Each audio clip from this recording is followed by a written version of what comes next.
Hey gang, Mochaboy here. Got a great set of updates for you. The rig is pretty much done. The electronics are all taken care of, and all the firmwares are flashed, and everything's verified. So I wanted to stop here before I started locking everything down and screwing everything in, just so that I can go over some of the complexities of this build. Now, when I had started this, I did want to try to do a step-by-step video and really break down each one of the steps. If there's something that you see that there's just not enough detail, just drop it in the comments, let me know, and on the next build I'll make it a point to jot down a lot more of those details. But I've got to get this rig into the hands of its new owner very soon, so that doesn't leave me a lot of time to record this update.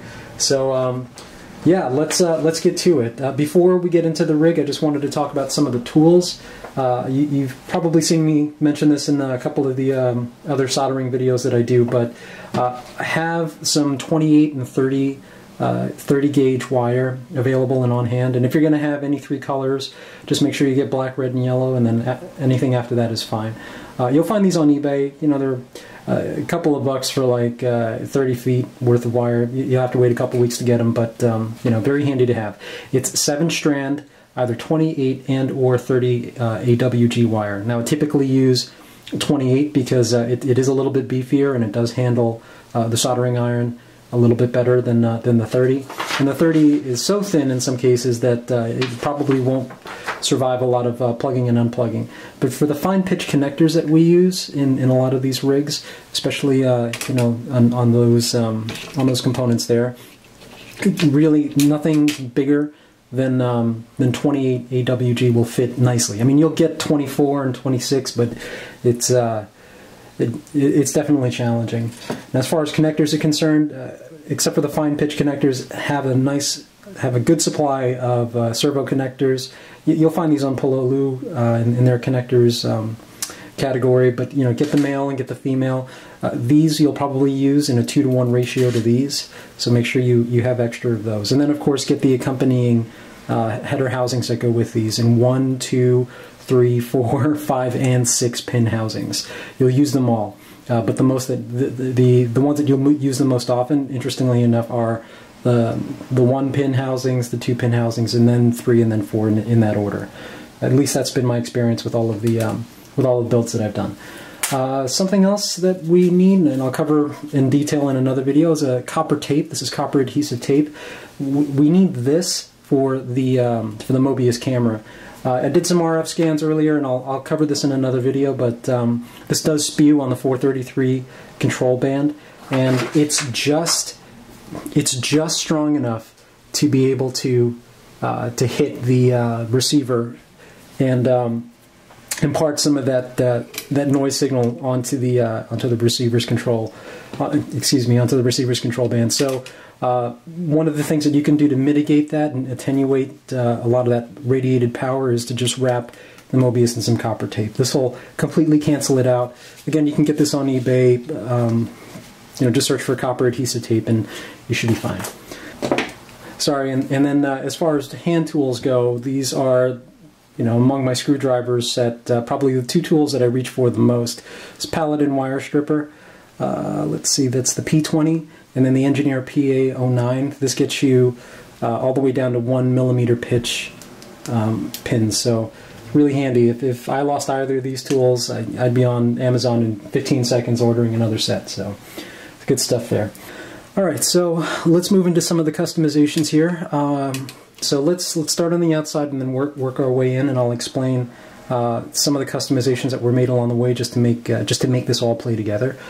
I installed the motors, bolted in the prop adapters, set up the wires and the bullet connectors, and the very first thing that I did was verify motor direction. Just to so this is front here, and motors 1 and 3 are clockwise, and then motors 2 and 4 are counterclockwise. So once that was all done, I was able to get the cable sleeving on and then heat shrink everything in place.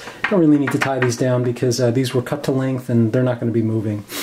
So good stuff there. And yeah, so let's start opening this up now. I'm not going to be able to pull off the top plate, but one thing I want to point out is that I wired this in such a way that if you needed to if you needed to service this, everything is unpluggable from the top plate. So as you can see, and sorry, this is going to get messy real fast, but let's see. Okay, let's see if I can point this out. So the ESC signal wires, the power module cable, and then the power leads for the video system. So that's all routed in through the center of the dirty plate and then out to all of the respective components. And then for the rest of the wiring, I routed the wires underneath the APM just to keep them a little tidier and off of the dirty plate. Excuse me, off of the clean plate. Now in terms of component placement, let's zoom in here and take a look at a lot of these connections because there's a lot to cover here.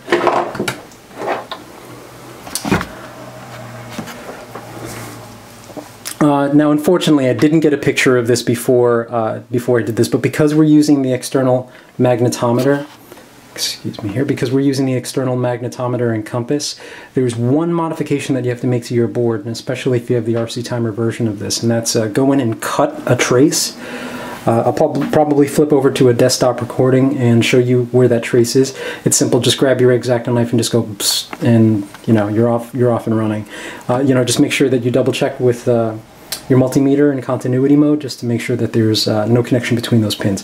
That will disable the internal compass, the onboard compass, and you'll be able to configure the offboard compass in the Mission Planner software. So that's important. Now, as far as the connections are concerned, there's one connector for the GPS, one connector for the magnetometer, and then there's a third set of connectors to handle things like the GPS arm light, the flight controller arm light, and those are under there, but I haven't connected those yet. As far as the other connections are concerned, that's your magnetometer connection. That's a 4-pin, let's type that in, 4-pin connection, and that goes into the I to C port, the IIC port. And then the GPS connector goes into that GPS port right there. These are not the proprietary HiROS DF13 connectors, or maybe they're compatible with them, but the ones that came with this were not. These are just the regular PicoBlade connectors. So that's the top plate. Oh, and one thing I did want to mention is there's no way to mount this to the top plate, so I had to pop this on the drill press and just mark off some standoffs to get that. Now, one of the things that you want to make sure that you're doing when you install this piece is you want to make sure that the compass is as close to the physical middle, the physical center of the rig. So that's why that's there, and that's why this was positioned here. And you can do that just by lining up that compass with that screw right there. So that's that. ESC signal wires are all in. It's just the signal wires since I'm running. Since I removed the power and lead modules, and you see how nice and tight that is. This is the telemetry port. So this is a 5-pin connector, but it's only 4 wires, so power, ground, RX, and TX. And then these get routed underneath the APM to the 3DR telemetry module. And again, this is running at 915 megahertz.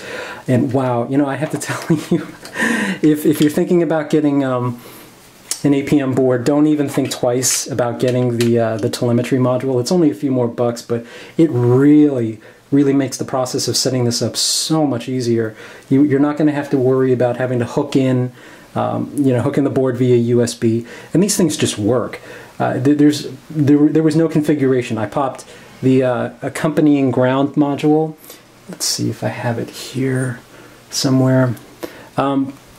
I plugged in the accompanying ground module into the into the computer, and it just it found the drivers, and I was able to select it in Mission Planner as a comm device with no issues. And there's no bind procedure also, so as soon as you turn that on, as well as you turn on this, they just automatically bind.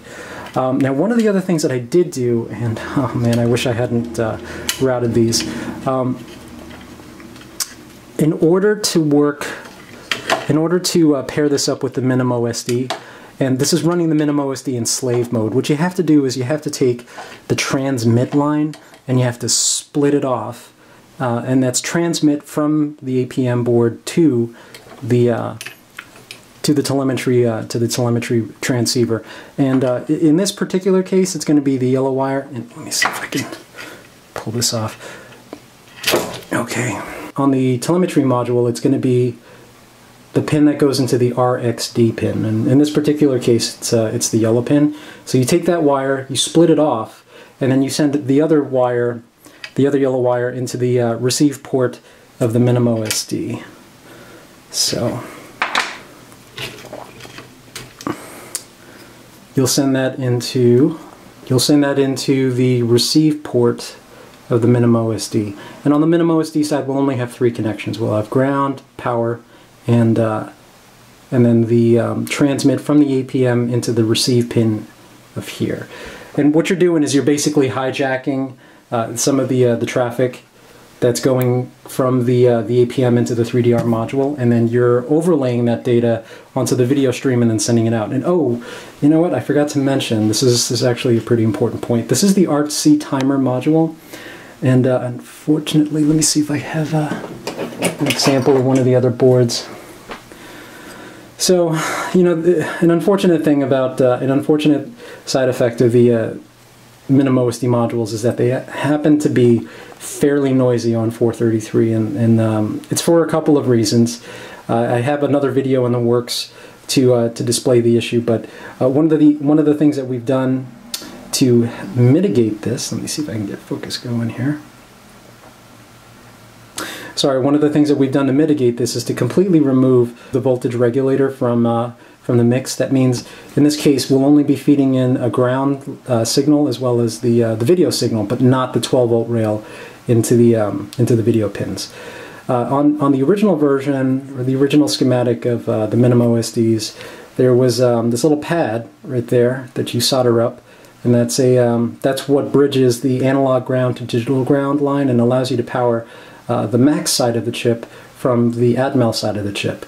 And you know, at first I wasn't sure exactly what, if any, there were any performance issues with that, but that's the way that I run this pretty much 90% of the time now, is without the voltage regulator.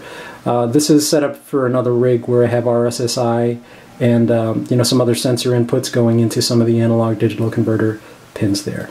But for the RC timer RC timer module, there is no pad for you to solder analog ground to digital ground, but all you have to do is just hijack power off of the SPI or the ISP headers, and it's that top left pin right there, that's 5 volts, and then you route that straight over to this side of the inductor, and then that powers the entire side of this board. That single wire will allow you to flash the firmware onto the Atmel chip, as well as update the character set on the Max chip. And this is one of the issues that people will run into with the RC timer modules. You'd have to power both the digital side and the analog side just to get the character set uploaded into there.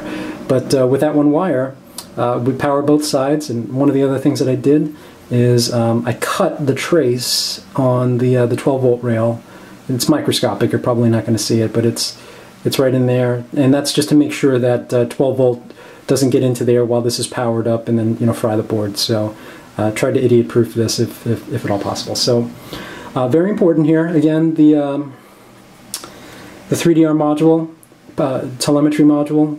You take that transmit line from the APM into the receive line of the 3DR radio module, and then you stick a Y harness on there, and then you route one of those to here. And then there's some additional settings that you have to do in the Mission Planner software, but then you'll be off and running. Alright, so in terms of placement, that's going to go right there with some double-sided stick tape.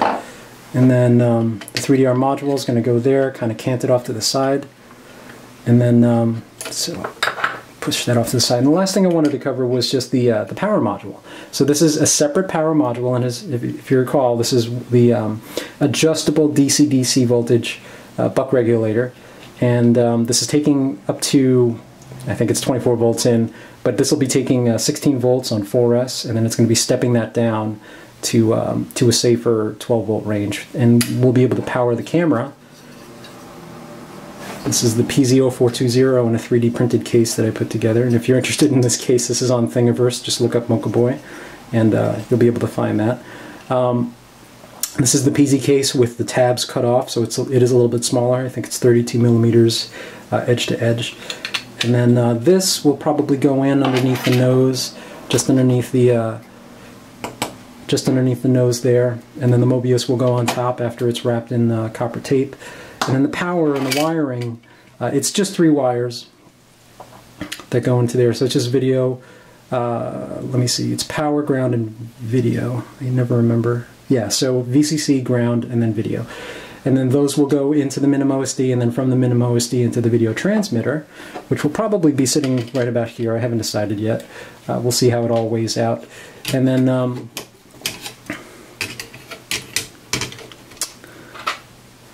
the antenna will just pop in right through there. The receiver, which I just wrapped up in some heat shrink, will be off to, oops, this got bent up. Will be off in the back over here, as far away from the other components as possible. And this is something that I pointed out in another video. You want to make sure that there is as much separation between your receivers and transmitters. So transmitters on one side, if at all possible, receivers on another side. This is what we do with our planes. It's much harder to do on a multi-rotor because of the space constraints, but because this is such a big big rig, you actually do have quite a bit of space to work with here. And in cases where you can't, in places where you can't get just enough separation, this is where you start introducing the copper tape, and then you start shielding components either from emitting or from pulling in radiated RF noise. So that's that. And as far as the GPS is concerned, short of putting this on a post, this is about as far as it's kind of right in the middle of the rig, in between the RF noise generators and the receivers. But I'll tell you something interesting. In my office where I was putting this together, there's tons of noise. I mean, the noise floor in here was crazy. This thing underneath my desk was able to pick up something like 11 satellites, and I'm not even near a window. So wow, whatever it is that they did to update the version 2 of this u-blox module is fantastic. So I'm sure I'm probably going to start swapping out mine with these. So that's where we're at. We'll try to do a desktop recording just to show you some of the other components. Excuse me, some of the other configurations that I had to do before everything was set up. After you update the firmware for the very first time on the board, the very first thing that you have to do is you have to run through your calibrations. You've got to do your radio calibration. You've got to do your INS, your inertial navigation system calibration, so your accelerometer, your magnetometer, and then GPS has to report as healthy. APM has a really fantastic feature called pre-arm checks, and they really keep you from doing something you shouldn't be doing with the rig, especially your first time out. Now, if you know what you're doing, of course you can shut that off at will, but for folks that are just getting introduced to this, I would encourage you to keep it on, and if there's a problem, let the system tell you that there's a problem so you can track it down. In this particular case, it was saying, I'm not going to arm until you fix this, and this. And sure enough, I went to go track them all down, fixed them, and everything was all set. In terms of the calibration procedures, they give you 60 seconds to just run the rig through a bunch of different orientations. You turn it on its nose, you turn it around, turn it around, turn it around, and then let it sit. And you do that for 60 seconds, and it records the offsets and records them in EEPROM. It's an extremely simple setup, and I have to say, from a setup point of view, it was really easy to set up. I've been through this a couple of times, but now I know what I'm looking for, and I was able to go through the menu options really quickly and get everything set up. So let's see. I think the only other thing that I wanted to point out on this board were these pins, these output pins. They're combination input-output pins, but this is pin 8 on the side, and then pin 5 over on the right hand side, and there's 4 of them. I'm pulling power off of one of these, and then I'm using that to power the MinimOSD. But these pins will have some additional duties. Pin 8 will be repurposing as RSSI input coming in from the receiver, so we'll be able to.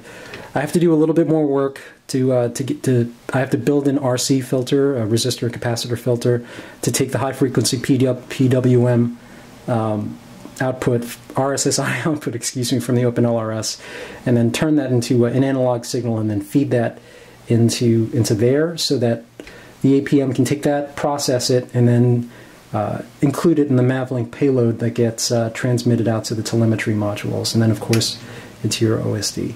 It's very simple. It's, like I said, it's just a resistor and a capacitor, and then you output to one wire, and then it goes into pin A8. The other pins are for the external LEDs and buzzers, but I'm not going to install those just yet. There seems to be quite enough wiring as it is. So yeah, that's it. Probably flip over to a desktop recording and just give you a quick overview of the MinimOSD configurations as well as the Mission Planner configurations. But all in all, really great build. The configuration part of it was faster than setting up the wiring, because you never quite know how long your wires are going to be, so you cut them extra long, and then it takes time to crimp all those connectors, and I had to build connectors for practically everything here. Like for the voltage regulator, I put a switch in line. You want to make sure this is off before you power up your rig, let it initialize, and then once everything's initialized, then turn everything on. But this was I stuck this in with some servo headers that I keyed, so you don't accidentally plug these in backwards. And this is so that the rig is serviceable. Everything that's on this plate is detachable, so that you can remove this from the dirty plate in case you need to swap out an ESC or play with some motors or whatever. Yeah, so that's where we're at.